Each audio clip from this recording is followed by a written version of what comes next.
Welcome to Sleek Notes E-Commerce Boost Podcast, your chance to learn from the e-commerce experts so you can boost your business. This episode is all about rocking that SEO. You'll learn what 4 things you must consider to avoid getting penalized by Google and the 3 crucial mistakes too many e-commercers do. Here's a hint, it's about your navigations tab. I've spoken to the man who knows, Sam McRoberts, the CEO of VUDU Marketing. Okay, Sam, thank you so much for joining the show. My pleasure. If you could just start out by presenting yourself, that would be great. Sure. So my name is Sam McRoberts. I've been doing SEO now for 18 years. I started out building websites in the late 90s and learned a little bit of what passed for SEO at the time, which really wasn't much. And then from there, I've gone on to work at small agencies, large agencies, in-house at small and big companies, and then for myself, doing consulting. So I've done SEO for maybe 300 to 400 different websites over the years. And at this point, I specialize in audits and strategies. But I love SEO. It's a really fun challenge. Oh, wow. Great. So can you just maybe start answering this quite complicated question? Is SEO dead? No. I mean, as long as there are search engines, SEO isn't going to be dead. At the end of the day, an SEO is really kind of like a translator, right? You're making sure that a website and Google can understand each other by putting the right things in the right places. So until machines are able to understand things as perfectly as humans, I think SEO will still be there. All right. So it's not going away anytime soon? Not anytime soon. No. Okay. What kind of SEO techniques do you consider the most effective? Ooh, that's difficult. It depends. So I've found for a brand new site, I mean, the most important thing you can do other than getting your basic on-page SEO stuff right is to build links into the site. But for a much older site that already has a really solid link foundation, they may have a lot more results from improving technical elements of SEO. And, using, say, an e-commerce store, for example, I've seen e-commerce sites double traffic to certain categories just by improving their page load speed or changing title tags across a large set of pages. So it depends. Okay, and so if I had an e-commerce site and I wanted to optimize for SEO, where would you recommend I started looking? With e-commerce, it depends a lot on your existing foundation.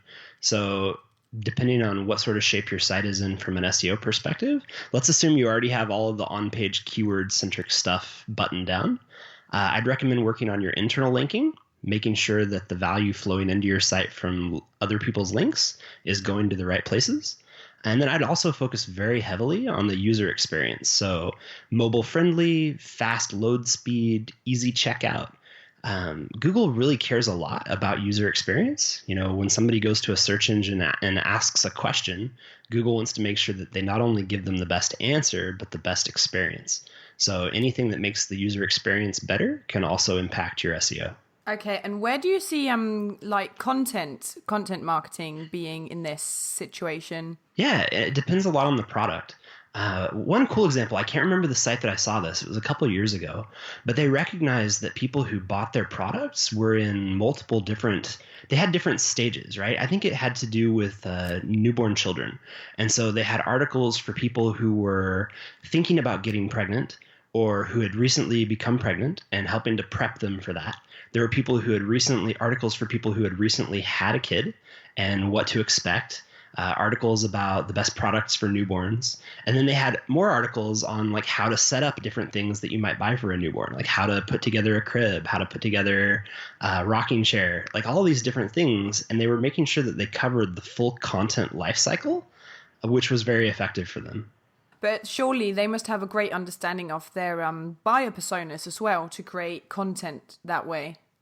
Absolutely. And what sort of common SEO mistakes or misunderstandings do you often see? So one thing that I've heard repeatedly from some really smart people is that great content is the best SEO, or maybe even all that you need.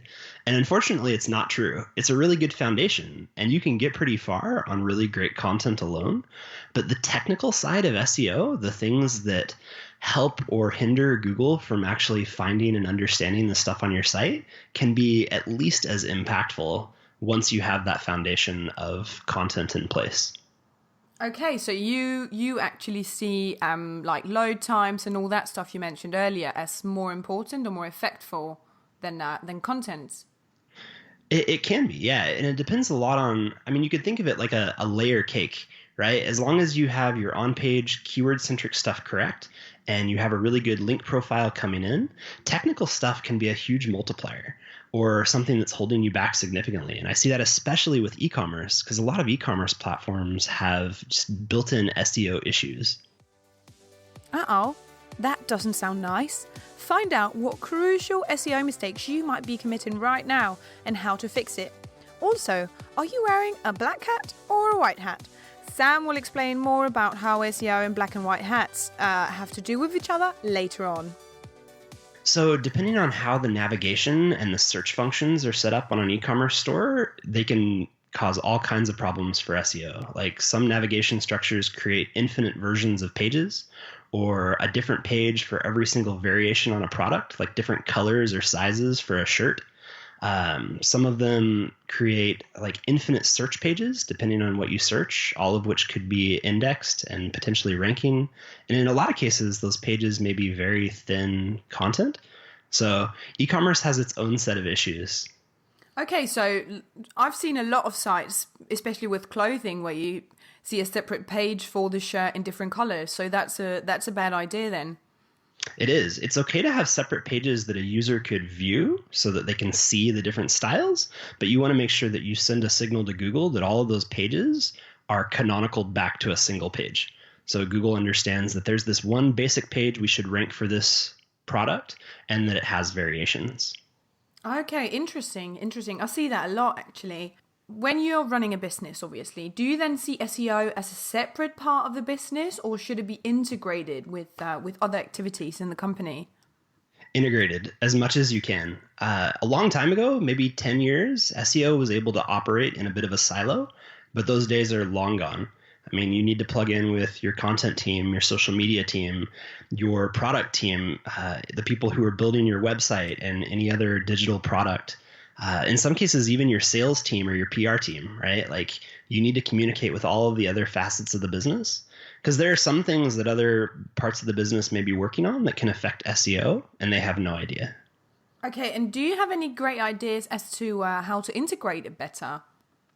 I found one of the best ways is to do SEO training for a whole business. You know, sit down key stakeholders from each part of the business and explain how SEO actually impacts their part of the business and why they have the ability to help or hurt that part of the business.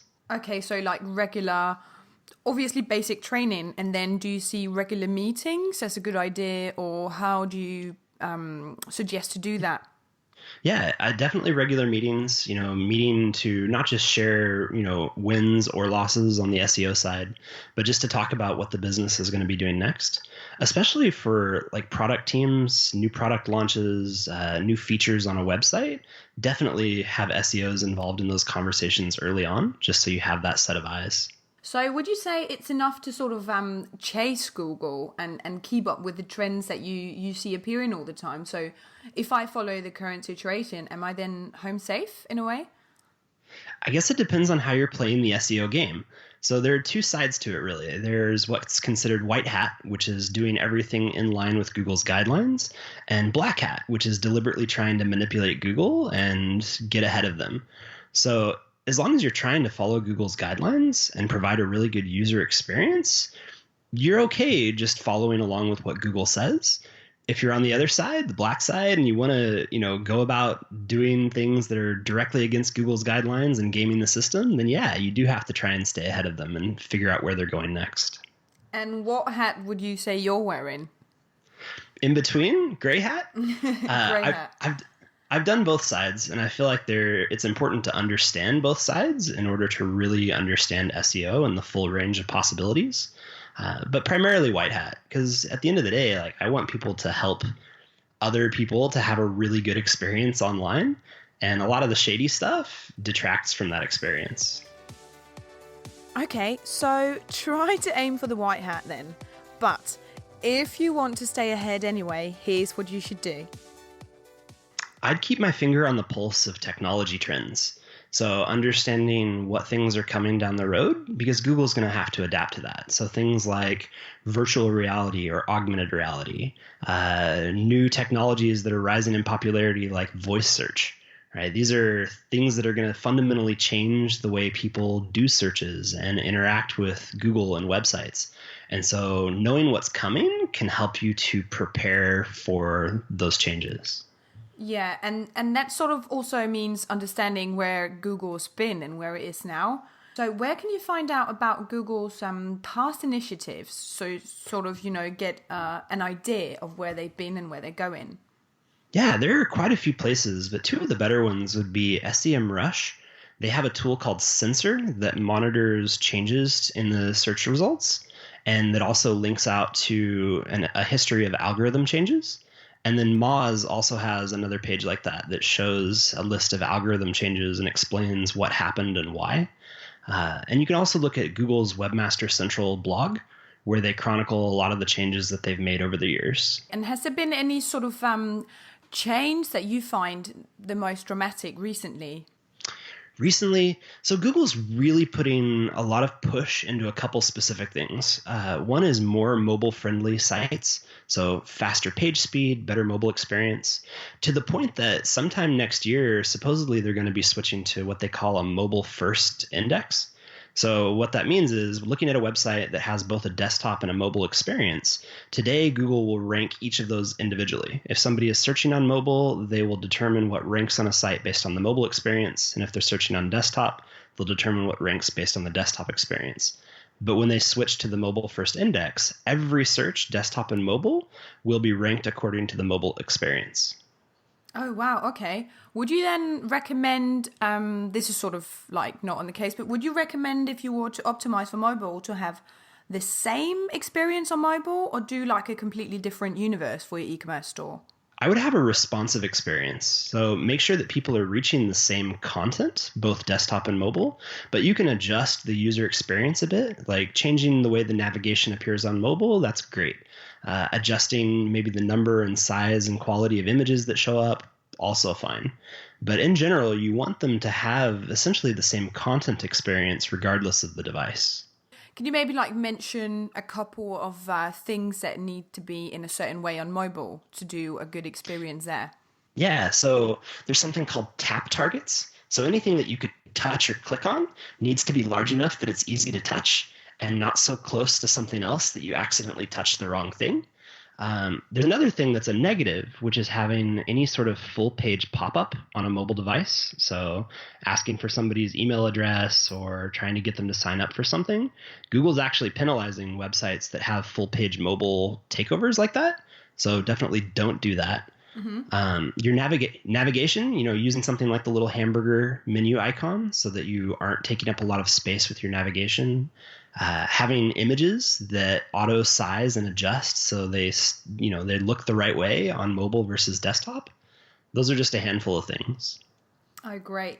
Do you think maybe you could just go over what you see as the development SEO has been through the past maybe like 10 years or whatever you find suitable? Sure. I would actually say some of the biggest changes in that time frame have been twofold. One is Google's gotten very, very good at filtering out manipulative tactics. So 10 years ago, it was really easy to get almost any site ranking for any keyword. It didn't take a lot of work. It just took some time and money. And Google's gotten very good at filtering out a lot of those tactics. So any sort of spammy or artificial link building, manipulating things through keyword stuffed content or spun content on a website, very good at filtering out those things. On the flip side, Google's algorithm has gotten much better at matching searcher intent to pages. And part of that has been their switch early this year to RankBrain, which is their artificial intelligence that is now essentially serving search results. And so because Google is much better at matching searcher intent with websites, it's definitely caused a lot of change in how the search results look. And I would say one more big thing has been just the change in the search results themselves.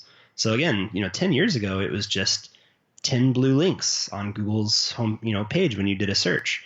And now there's so much more. I mean, it could be ads, it could be a knowledge graph result or a local map. It could be image results or video results or, product ads. Like there's so many things now that get mixed into the search result pages that there's really no one experience. And it's changed the way SEO plays out a lot. You used to be able to very predictably determine what your click-through rate might be for any given search, so you could guess at how much traffic you might get based on where you were ranking. And now it's very much up in the air. Depends on what somebody searched for and from where. Yeah, so basically Google has gotten a lot smarter and a lot more complex, hasn't it? Definitely. And much better at personalization, really understanding their searchers. Coming up, a rare look into the SEO crystal ball and what you need to be aware of to stay on top and future-proof your business. Here's Sam. I think it's heading where it's always been heading, really. So Google's constantly trying to make the results better for searchers. So they're trying to filter out anything that's frustrating or incorrect. They're trying to guess at what people really want and serve it to them. So like using knowledge graph as an example, right? There are a lot of search queries where somebody wants a really quick answer. Like when is the next date for Mother's Day? Or what are the symptoms of a cold? Things where the answer is just a couple of lines of text. And so Google's extracting those from sites and serving them right in the search results so people don't even have to click.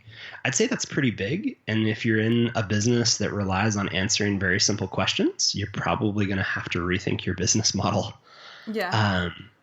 Another thing that Google's doing, let's see, because they're making all these changes to mobile and investing so heavily in artificial intelligence, I think that if you are not mobile friendly and not prepared for, not getting away with the stuff that used to work, like you're going to be in trouble.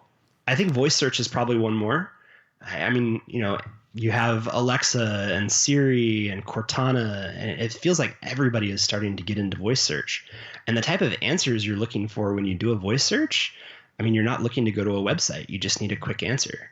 And so depending on how heavily voice search gets picked up, I mean, if that becomes the de facto way to search, that's going to completely transform the web and what SEO means. Interesting, really interesting. And what do you see e-commerces then need to do to sort of future-proof their business? Follow all of the latest trends. I mean, stay up on what's happening. If Google says they're going to start offering something or they suggest you try something, it's probably worth trying. So one interesting thing I'm seeing with e-commerce is the ability to create e-commerce AMP pages, so accelerated mobile pages. It's a super lightweight page, loads quickly, almost regardless of device type and connection speed. But if you're in e-commerce, using something like that could help you to rank better. Google seems to be showing some favoritism for that. It also provides a much better user experience for people visiting your site. And for a long time, they've been able to find a direct correlation between your load speed and your bounce rate and your conversion rate. So if you have a really fast e-commerce site, people are more likely to stick around and purchase. Another one that actually has nothing to do with SEO is integrating something like Apple Pay directly into your website. You can do that pretty easily with Shopify. But just making the process of buying something easier is great. And it also, in a way, helps your SEO because if somebody finds what they want and doesn't immediately hit the back button and go to another site, that's telling Google that Google gave them a good answer. Yeah, so basically just making your whole shopping experience faster and easier to sort of finish and then buy the product and bam, out. Totally. On the technical side. And then on like the content side, I mean, you used to be able to get away with fairly thin content, a couple hundred words, you were all right. I think people have become a lot more discerning just because there's such an enormous volume of content going up. And so the people I see getting ahead and doing the best are people who create just absolutely epic, best-in-class content. Great. So just be the best and you'll rock then. Exactly. Have some empathy. Try and put yourself in the shoes of the person doing the search. If you did this search and you landed on this site, would you be happy? And if you're not happy, what would you change to make it better? Okay, so one final question. If you had to optimize your page to future-proof it today, then what would you do? I don't know if there's such a thing as future-proof since Google changes so often. I mean, they test somewhere between 5 and 10 different things a day, maybe even more. And they actually roll out, a couple of changes a day to the algorithm. So It changes so quickly, I don't think future-proof is possible. But if you're constantly reevaluating your site from the perspective of a customer and a searcher and asking yourself, is there anything that I could do to make this better, faster, easier to use? I think you're going to be in a pretty good place. Great advice. Okay, so thank you so much for your time, Sam. That was amazing. My pleasure. That was all from E-Commerce Boost and Sam McRoberts. I truly hope you enjoyed it. And if you did, please don't forget to subscribe to our podcast. Also, I would be absolutely thrilled if you could rate this podcast in whatever app you get your podcast from. Thank you so much.